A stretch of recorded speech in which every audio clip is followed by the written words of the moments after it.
Ya, kembali lagi ke Pak Abdul Muta'ali. Pak Abdul, Anda melihat fungsi Iron Dome Israel ini seperti apa? Karena sepertinya tidak bisa menghalau rudal dari Hamas. Apakah ini jangan-jangan kegagalan dari intelijen Israel dalam menghalau serangan? Baik, sebetulnya Hamas itu dia berjuang sendirian begitu ya. Kalaupun ada pasukan senjata itu nggak banyak. Paling dari Iran ya dan sedikit dari Turki. Selebihnya dia melakukan riset, dia melakukan penelitian untuk bikin senjata. Coba Anda lihat, dari 5.000 roket yang dikirimkan oleh Hamas ke Israel ya, itu biasanya kalau dari Turki, dari Iran itu jelas tuh made in Turki, made in Iran. Kalau ini tidak, Hamas, ini Al-Qassam punya begitu. Amat sangat sederhana, mungkin secara tampilan, tapi secara kualitatif dia cukup baik ya. Karena itu gedung-gedung pencakar langit ya, bahkan beberapa gudang senjata itu bisa diterabas oleh roket-roket ini. Artinya dia terus melakukan apa? Dia survive dalam riset, dalam penelitian dengan segala keterbatasan dana tentunya. Dari sini kita tahu bahwa kualitas orang Palestina khususnya Hamas memang mereka sangat cerdas-cerdas. Orang, Mbak, itu dalam kondisi terdesak, maka itu eksplorasi daya logika dia, riset dia, maka terus akan berkembang. Demikian, Mbak. Oke, Pak Abdul Muta'ali, ini kan kalau kita lihat sekarang, oke, ini ada unsur ideologi di sana, ada unsur perebutan lahan, dan sekarang kita melihat adalah dari segi teknologi. Apakah ini artinya Hamas bisa kita katakan, kalau dulu kan kita melihat bahwa Hamas mungkin secara teknologi dari segi kekuatan perang kurang dibandingkan Israel, tapi sekarang ternyata mengejutkan, mencengangkan. Apakah ini artinya Hamas sudah benar-benar sudah setara dengan Israel, kekuatan perang mereka saat ini? Judul yang diberikan oleh TV One yang bisa kita baca itu Perang Hamas dan Israel. Ini sebetulnya tidak berimbang. Harusnya perang Palestina dan Israel. Ya, artinya dalam hal ini Palestina ini diwakili oleh Hamas kan. Nah, dalam hal ini TV One itu menjelaskan bahwa Hamas luar biasa, dia survive kan gitu. Sebetulnya ini perang yang tidak berimbang ya antara Hamas, antara Palestina. Kalau kita sebut jangankan Hamas, Palestina keseluruhan ya, antara dua faksi itu bergabung, Fatah dengan Hamas melawan Israel. Ini sesuatu yang tidak berimbang, apalagi dari dana yang digelontorkan oleh Amerika untuk Israel luar biasa. Bahkan Joe Biden ya yang memberikan respon terhadap serangan badai Aqsa ini Sabtu kemarin mengatakan bahwa Amerika itu pasti akan mendukung dan menggelontorkan dana lebih. Apalagi DPR-nya sekarang sudah menyetujui kan hanya satu orang saja begitu. Nah, jadi menurut saya bahwa ini mesti dihentikan gitu. Nah, kita tahu bahwa Hamas ya dari 2007, bahkan kalau kita tarik Mbak Tessa ya, lebih jauh lagi 1947 deh, 1948 ketika Israel merdeka. Itu bagaimana Israel dia dininakbobokkan, dimanjakan ya Uni Eropa, mulai dari Inggris, dari Perancis, Jerman memberikan donor yang luar biasa. Ya, andai kan head to head mungkin Hamas dengan Tel Aviv tanpa bantuan, ya finish sudah. Ya, apalagi Inggris yang memegang status quo gitu, Yerusalem gitu ya.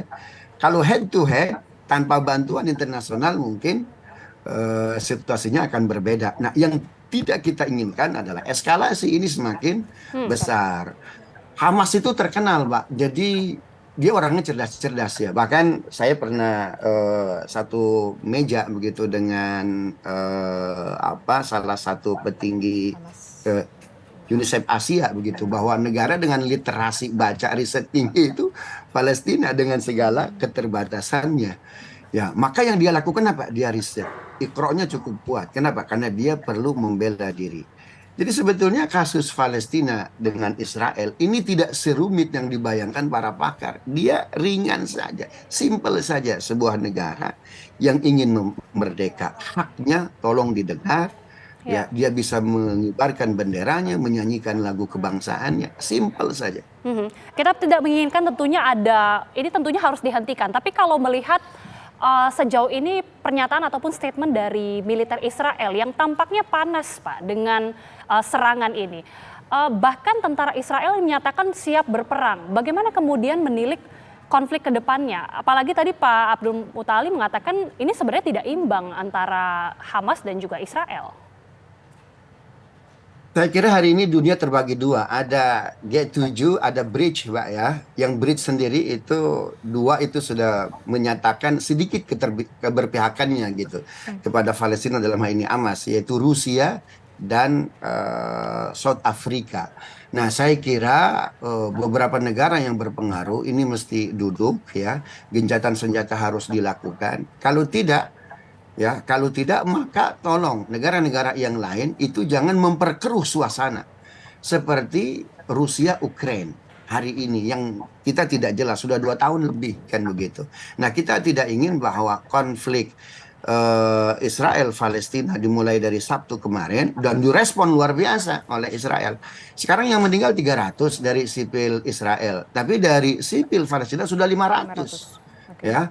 Ini yang Hamas roket, sedangkan Israel melalui rudal. Nah, kita tidak ingin itu ada ada Sovos yang lain gitu yang dibangun oleh Israel tentunya. Gitu. Pak, ada yang Yang mengatakan dimiliki oleh Hamas ya sudah segitu-gitunya itu, Mbak, Oke. Mbak Tessa. 5.000 Lebih itu sebetulnya. saja yang sudah diluncurkan itulah yang mungkin dimiliki oleh Hamas, analisa dari Pak Mufti. Tapi begini Pak Mufti, dari beberapa Pak Mutali. sorry Pak Mutali, tapi dari beberapa informasi yang disebutkan bahwa untuk menghentikan ini adalah satu, melakukan gencatan senjata, kemudian yang kedua adalah membebaskan lahan yang diperebutkan selama ini untuk menghentikan eskalasi ini. Nah, apakah itu akan terwujud mengingat Israel didukung oleh Amerika? Mbak, kata kuncinya mudah saja. Berikan tanah yang sudah diambil oleh Israel.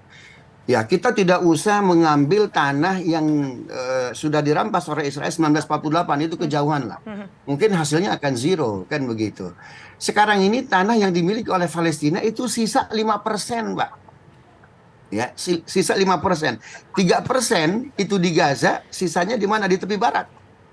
Ya, jadi amat sangat sedikit. Minimum ini pendudukan ilegal yang terus merangsek masuk ke mana? Masuk ke utara Gaza. Ya, itu di daerah Ashkelon itu dihentikan. Dan dunia internasional jangan bungkam. Ya, kalau dia tidak memberikan dana paling tidak diamlah. Kan begitu, tidak memperkeruh suasana. Nah, 2002 itu Jordan sudah menawarkan, kemudian diafirmasi oleh kita, oleh Indonesia, itu sudah luar biasa. Two-state solution, ya. Itu bagaimana kedua negara bisa saling berdampingan. Itu pun tanah Palestina itu hanya 35%. Tapi luar biasanya pihak Palestina itu sudah menerima. Andaikan itu saja ya bisa diterima oleh Israel, saya kira perdamaian itu sedikit bisa terwujud. Tapi Baik. kalau terus Amerika membantu pendudukan ilegal, kemudian donor alutsista, maka eskalasinya akan semakin besar, Mbak Tessa. Baik, kita mengharapkan ini tidak semakin tinggi eskalasi yang akan terjadi. Terima kasih sekali lagi pengamat Timur Tengah, Pak Abdul Muta'ali sudah bergabung bersama kami di Yuk, Kabar sama-sama. Petang. Sehat-sehat selalu, Pak. Terima kasih. Assalamualaikum. Waalaikumsalam.